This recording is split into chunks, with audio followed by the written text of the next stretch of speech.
pemirsa, salam sehat untuk kita semua. Saat ini Anda berada dalam liputan kami, liputan seputaran dunia kesehatan dan kefarmasian. Bersama saya Joyce dan saya Dayu. Pada kesempatan kali ini, mari kita bahas mengenai bagaimana peran apoteker dan tenaga teknis kefarmasian dalam menjaga obat psikotropika dan narkotika di apotek. Dalam dunia kefarmasian, tidak semua obat dapat diperjualbelikan secara bebas. Terdapat obat tertentu seperti psikotropika dan narkotika yang memiliki efek kuat dan harus berada di bawah pengawasan yang ketat. Benar sekali, obat-obatan tersebut memerlukan pengolahan yang hati-hati, mulai dari penyimpanan hingga pelayanan kepada pasien. Untuk mengetahui bagaimana tanggung jawab apoteker dan tenaga teknis kefarmasian dalam menjaga penggunaan obat psikotropika dan narkotika, tim reporter kami telah berkunjung ke Apotek Kimia Farm. Berikut laporan selengkapnya dari rekan kami di Apotek Kimia Farm. Baik, terima kasih rekan studio. Di sini kami berada di Apotek Kimia Farma bersama Bapak Teguh sebagai tenaga teknis kefarmasian di apotek ini. Baik, Bapak Teguh, saya ingin bertanya, apa yang dilakukan untuk menjaga atau melayani obat psikotropika dan narkotika? Awalnya kita SP untuk pengadaannya dulu, dan kita bakal SP-nya berbeda dengan obat-obat yang lain, yang reguler lain.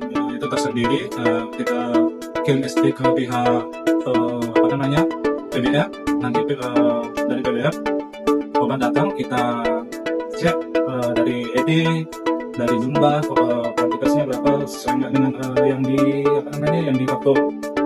Kalau sudah sesuai, nanti dari faktor itu kita entry di penerimaan kita biar masuk stoknya di sistem. Terus untuk penyimpanannya itu psikotropika itu harus disimpan di rak terpisah, 2 pintu. Pintu pertama kunci, pintu kedua kunci. Baik, siapa yang bertanggung jawab terhadap penyimpanan pelayanan obat psikotropika dan juga narkotika? Itu yang jelas yang bertanggung jawab itu apoteker. Mulai dari laporan. Bagaimana peran apoteker atau PPK jika ada atau pasien yang ingin membeli salah satu obat psikotropika dan juga narkotika, bagaimana perannya? Kalau untuk pembelian obat itu yang jelas harus pakai resep, dan resepnya itu pun harus ada stempel dokter, stempel basah ya, tanda tangan basah itu sesuai tanggalnya, sesuai nggak dengan hari ini atau nggak boleh lewat resep sebulan baru diambil sekarang, itu dipertanyakan sebenarnya. Terus kalau dari resepnya dari dokternya juga sih yang diutamakan itu dari dokter psikiater. Ya, dokter umum itu bisa sih, tapi ada catatan.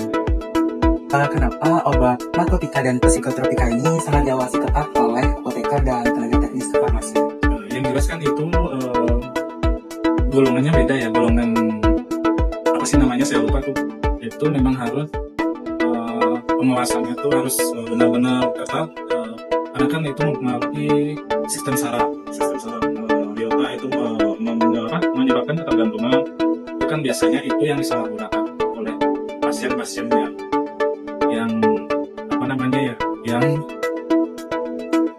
istilahnya itu ya, bukan pasien yang benar-benar memerlukan gitu. Itu mungkin kemungkinan itu kan bisa ditransaksikan lagi, bisa dijual lagi. Oke, berarti untuk obat tersebut itu diawasi karena untuk menghindari dari oknum yang tidak bertanggung jawab. Ya. Baik, sekian bincang-bincang kami bersama Bapak Teguh di Apotek Kimia Farma.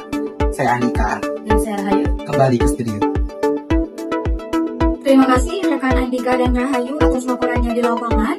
Dari wawancara tersebut, peran apoteker dan tenaga teknis kefarmasian sangat penting, terutama dalam pengawasan dan penggunaan obat psikotropika dan narkotika.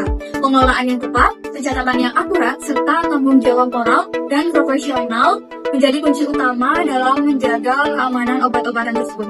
Dengan pengawasan yang baik dari apoteker dan tenaga teknis kefarmasian, diharapkan penyalahgunaan obat dapat dicegah dan masyarakat dapat menggunakan obat secara tepat serta aman. Demikian informasi yang dapat kita sampaikan kali ini. Saya Joyce Dan saya Dayu. dan rekan kami Andika serta Rahayu mengucapkan terima kasih atas perhatian Anda. Sampai jumpa di liputan berikutnya, dan berilah generasi farmasi yang profesional, beretika, dan bertanggung jawab. Salam sehat dan sampai jumpa.